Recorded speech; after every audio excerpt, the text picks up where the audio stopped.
Assalamualaikum warahmatullahi wabarakatuh. Nama saya Aifa Fadira binti Muhammad Firdaus. Saya berumur 8 tahun. Hobi saya adalah membaca buku.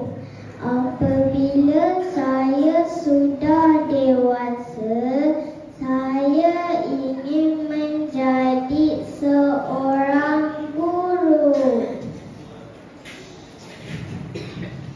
Saya bersekolah di Sekolah Kebangsaan Felda Balong 7.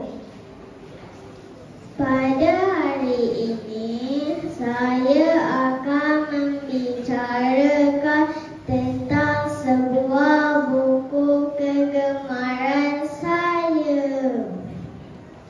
Tajuk buku cerita ini ialah Biografi Lengkap Rasulullah. Buku ini ditulis oleh Dr.